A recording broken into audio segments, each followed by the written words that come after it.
Every formative movement in a culture, profound enough to begin a new cycle of development, seems to start as a reaction against an inner disruption of society, what Gilbert Murray called a loss of nerve.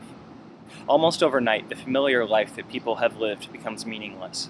Though they go through the routine of the day, inhabit the accustomed buildings, and worship their usual gods, their whole life suddenly becomes hollow. In a going culture, even the trivial details of existence become significant through their relation to the whole. In a disintegrating one, even great ambitions and plans seem insignificant because a living sense of the whole has disappeared.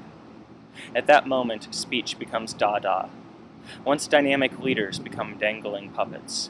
Life itself suddenly gets deflated, with an obscene snort, like a toy balloon ripping on a nail. Nausea, followed by vomiting, not merely becomes the almost dominant system of the spiritual life, but the vomit itself is prized as life's essential product, the ultimate reality in all its sour denial. Short of this final rejection of life, in anything but a physiological sense, each organ seeks its own separate satisfaction, as each member of this disintegrating society seeks his own temporary safety and prosperity, or as much of it as he can get away with. If they still go through the motions of work, it is only to make possible their dissipations and destructions and debaucheries. Neither direction nor self-control is left in such a society. Its only form of inhibition or repression is that exercised against the higher functions. The plot of such a society is an inverted drama.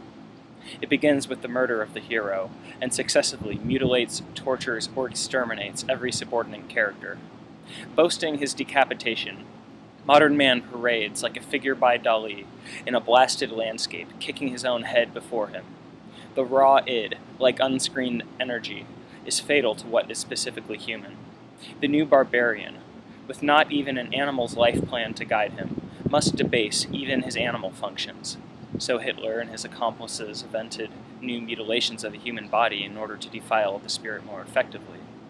The very idea of hell, an eternity of torture, was the subjective byproduct of such a disintegrating society.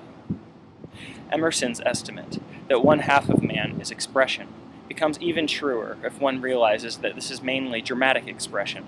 Indeed, his whole history is essentially a psychodrama, or rather a series of such collective dramas. Man is never so fully himself as when he is acting a part, when he is transforming the raw materials of life into art. Similarly, men are never such sorry creatures as when they have reached the end of one drama and find themselves without any part, each the undistinguished member of an aimless crowd of unemployed people. In such a state, only one thing can save the lost individual or his society: a new drama. When they are unwilling to throw themselves into this task, they will seek a substitute in one-dimensional salvation. Salvation by correct diet, or by right posture, or by dream analysis, or by orgasms. But what has happened in history before may happen again, after disintegration, renewal. If that were not so, it would be foolish to waste one's time considering the alternatives to the catastrophe that is already so close to us. Quote, "Each age is a dream that is dying, and one that is coming to birth," end quote. And if the stench of the universal extermination camp now hangs prospectively over the planet, the possibility of a new life drama has also appeared. We may not be spared the last act of disintegration. Handcuffed together, the automaton and the id may march to their common doom.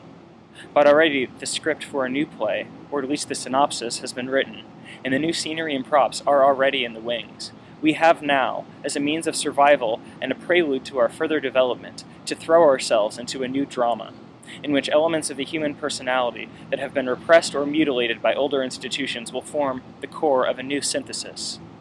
Against the domination of the machine, we shall restore fresh energy to the word and the dream. We will bring forth ideal projects, plans, drama, related to the whole personality and to the community that sustains and enhances it.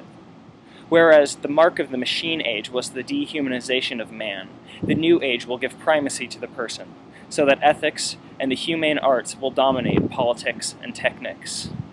Many of these changes and transformations have long been in process. Our present task is to identify the emergent elements and to find a method, open to each of us, for bringing them together.